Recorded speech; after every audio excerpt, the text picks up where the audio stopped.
Guys, may nadits na dyan, oh, gabi. Truck pa. Nabangga niya yung ano, yung harang sa kabilang daan. Blowing snow. Confident na ano siguro yun, magpatakbo mabilis. Kala niya hindi madulas, madulas tong pababa guys. Yung truck, oh, hindi niya na makita.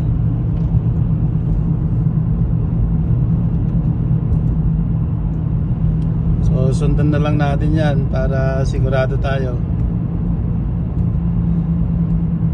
Wala pang sasakyan sa likod ko kaya hindi pa ako nag-hazard. Pag may malapit na, wala pa, malayo pa sila. May malaking aksidente doon sa harapan natin. Kasi may mga ilaw na ng mga pulis doon, oh. So 63 lang yung patakbo natin, 60. Kailangan nating mag-ingat kasi madulas. Kotse pa tong nadala ko. Naloko na. O hindi pa naka-winter tire to. Yun, may malaking aksidente dyan.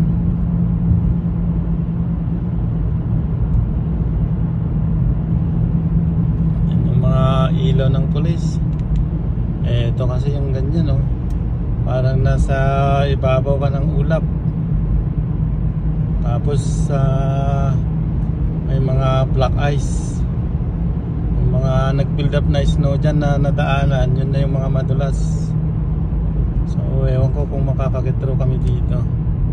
Pero diretso naman yung mga ibang sasakyan eh. Kaya okay siguro. Dahan-dahan lang, madulas talaga dito. Oh, nag-black ice. Wala, hindi kumakapit ang ano, gulong. Yan, mga pulis talaga. Kasunod na lang tayo dito. Yan yung mga pulis, oh. Sasakyan ng mga pulis. Nag-hazard na tayo kasi malapit na tayo dito. Tapos wala pang mga sasakyan sa likod natin, pero dahan-dahan na lang. Ako, grabe pala dito sa gawin dito. Kasi ano to dito eh. Yan, oh. Yan. Kanina pang nakatambay yung mga sasakyan ng pulis dito kasi halata yung mga snow na nag-build up na sa mga gulong eh. Yan, oh. Tinoto yung kan,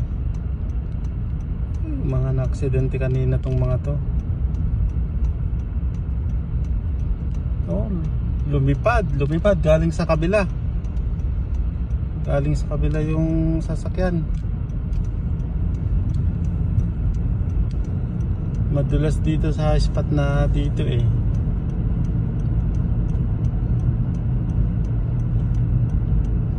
Ikonto yung si Aris na sigurado.